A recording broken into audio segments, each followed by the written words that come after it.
welcome back. In today's video it's going to be a little bit different just because I've had quite a few people ask me about the wood and how we heat our home. So today I thought I would show you exactly the process that we do.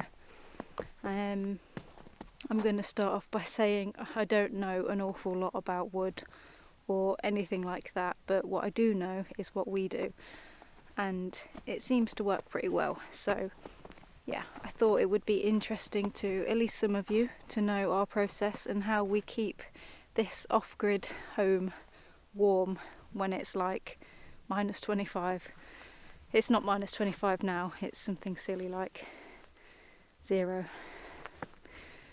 But regardless, still need a fire, still need heating, so yeah, I'm going to show you that now.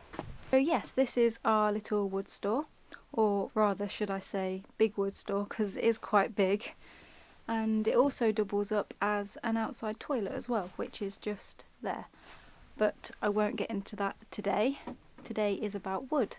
So yeah, this is all of our wood pre-stacked.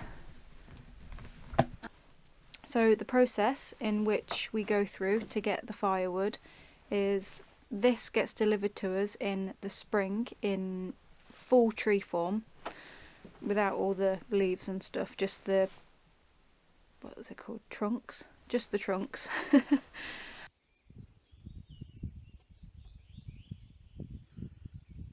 We then chop that and split that into chunks, sections. I don't really know what you call this.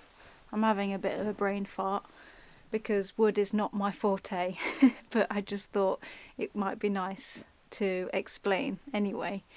I should also mention that this wood is birch wood because that's mostly what's available around here. There's a few bits of pine, but we primarily get birch.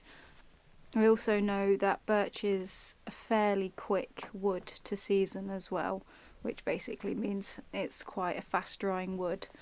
I think what most people do here is they will have a load and split it and then use that for the next year. I think that's what you're supposed to do, but however we cut it and use it in the same year just because we don't have actually the space to store 2 loads of wood for each year, if that makes sense. I don't know if it's necessary. I mean, we're doing okay with it, but I think that's what most people do. So I think if you have the space, you can just rotate it each year, and then when it comes to burning it, it will be nice and dry. And sometimes we will get small trunks like this, which are quite difficult to split, and I guess if you were to split it, it would be a bit pointless because it's just so thin. And our fire upstairs is quite a big one, so it would just like burn in 2 seconds. So instead, what we do with these little ones here is Ash will make them into kindling. So yeah, when we are doing all this wood, when we're preparing it all and splitting it, we're doing it all by hand.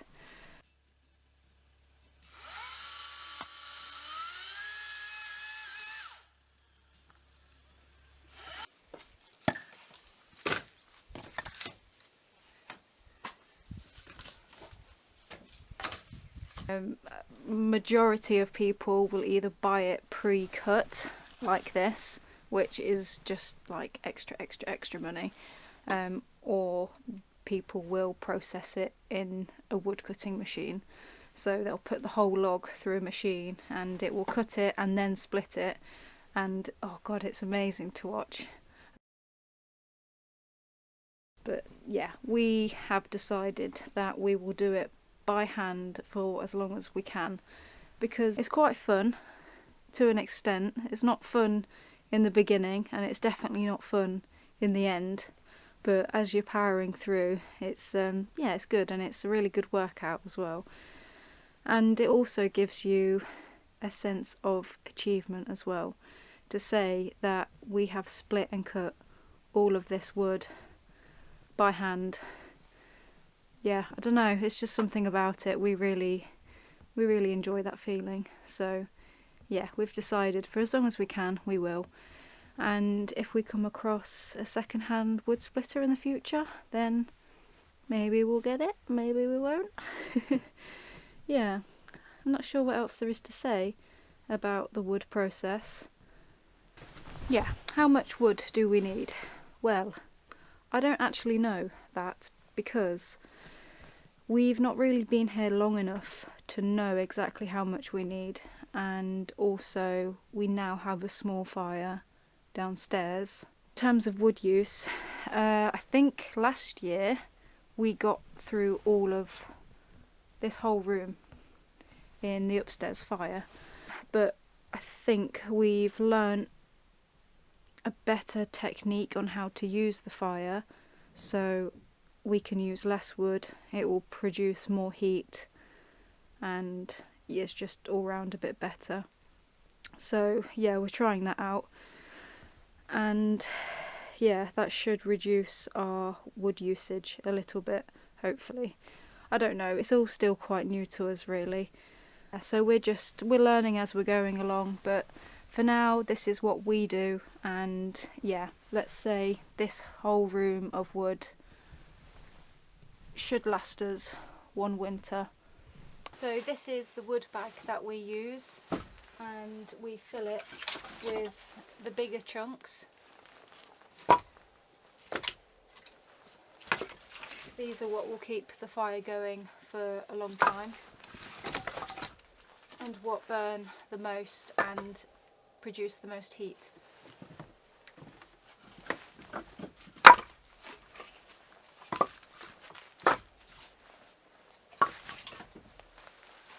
And some of them are insanely big.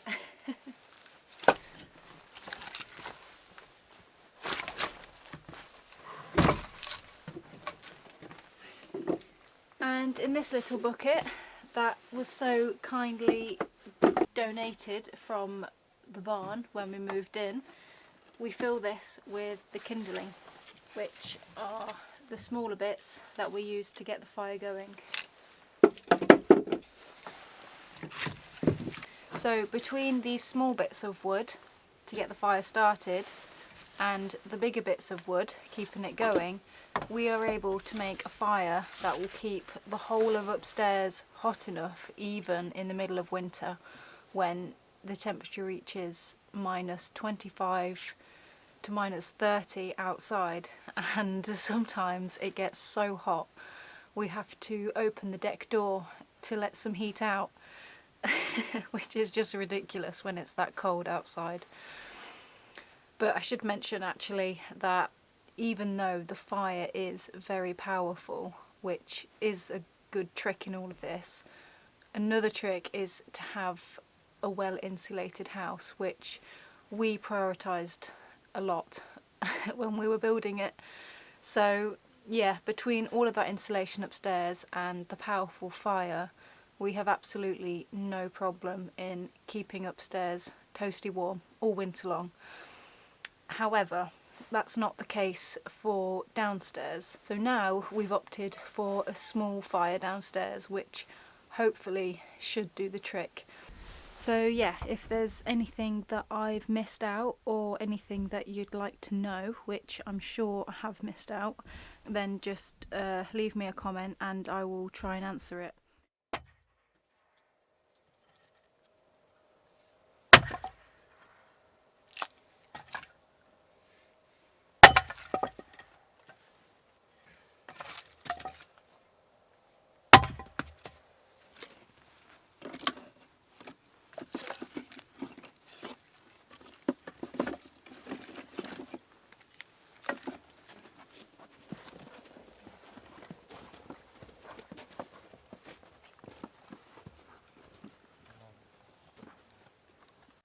So this is the downstairs of the building, which, as I said, is a garage. It's got Ash's bikes in here, our generator, which provides our power when there's no solar. So yes, this is the little fire that's not yet installed. We're currently waiting for the chimney, But because it has to be made to order, it's taken quite some time.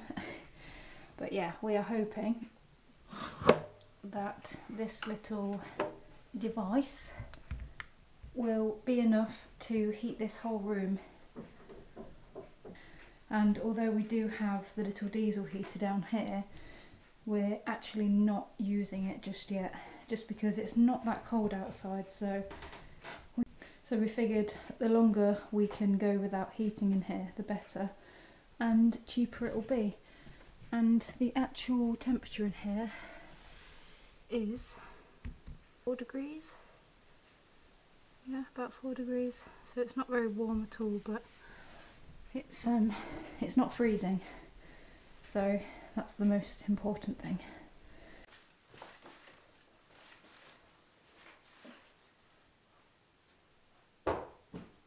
So I'm back upstairs now, and this is our massive fire that keeps the whole room warm, and I'm going to show you how I make it. So I've got a mixture of the small kindling here and the bigger blocks, which is here, not too big, not to begin with, just so it can get started properly. And there's still some embers in here, so I have to be fairly quick.